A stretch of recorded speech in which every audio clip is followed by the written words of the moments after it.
আসসালামু আলাইকুম। হে জগতবাসী, আমি নুসরাত জাহান সামিয়া আবার আপনাদের সামনে উপস্থিত হইলাম একটি আলোচনা নিয়ে।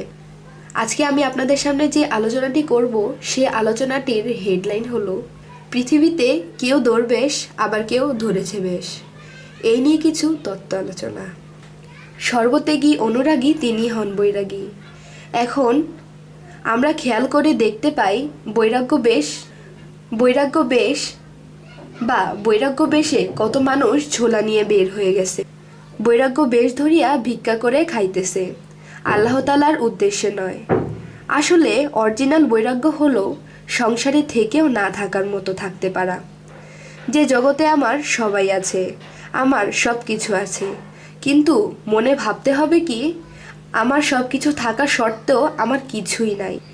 এই ভাব ধরিয়া থাকাকেই বৈরাগ্য বলা হয়। অন্তরকে বৈরাগ্য বানাইয়া চলিতে পারিলেই আল্লাহ সন্তুষ্টি হয়। তবে ঝোলা নিয়ে বের হব ঠিকই, ভিক্ষা করে বা চেয়ে খেলে তাকে বৈরাগ্য বলে না।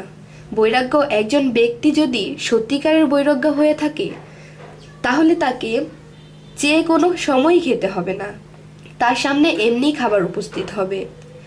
যখনই তিনি মনে মনে পোষণ করিবে এই জিনিসটি আমার পাইতে ইচ্ছে করতেছে, তখনই বৈরাগ্য ব্যক্তির সামনে সেই জিনিসটি পৌঁছে যাবে এবং কাহারো কাছে খাবার চাইয়া খেতে হবে না।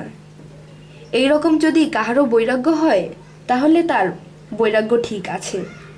আবার একদল লোক আছে লাল বা হলুদ কাপড় পরিধান করিয়া চাউল বা টাকা উঠায়, শহরে বন্দরে নামিয়া পড়ে যে ইমুক মাজারে দান করুন খিচুড়ির জন্য, মাজারের উন্নয়নের জন্য। দেখা গেছে অনেকেই মাঝারের উদ্দেশ্যে চাউল বা টাকা উঠাইয়া অর্ধেক মাঝারে দিতেছে আর অর্ধেক নিজের জন্য রেখে দিতেছে। আমি যদি বৈরাগ্য হই তাহলে সবটাই দিয়ে দিব। আর আমি কেমন বৈরাগ্য হইলাম যে আমার জন্য অর্ধেক রেখে দিলাম? তাহলে আমার বৈরাগ্য কখনো হবে না, বরং আমি আরও পাপিষ্ঠ হইয়া যাইব। আরও দেখা যায় যে মসজিদ, মাদ্রাসা, অনেকজন অনেক জায়গায় টাকা তোলে, মাইক ফিট করে বলে মসজিদে দান করলে আপনি কবরে সুখে থাকবেন, আল্লাহ তাআলা সমস্ত গুনাহ মাফ করে দিবে এবং বেহেশত নসিব করবে। আল্লাহর রাস্তায় দান করুন।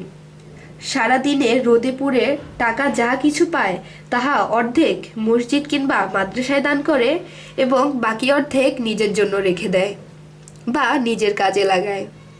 আল্লাহর ঘরের কথা বলিয়া টাকা তুলিয়া আমরা নিজেদের কাজেই লাগিয়ে থাকি। এসব আমরা ঠিক করি না, এসব ঠিক না।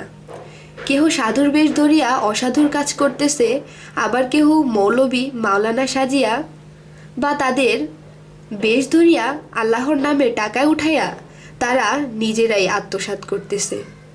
যাহারা আসল পীর ফকির দরবেশ তাহারা কোনো দিনই টাকা পয়সা চায় না, দিতে চাইলেও বলে না, আর বলে উঠে আমাকে পাপী বানায়ও না।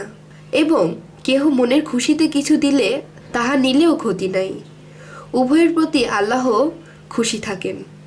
এই বলে আমি আমার আলোচনা শেষ করব।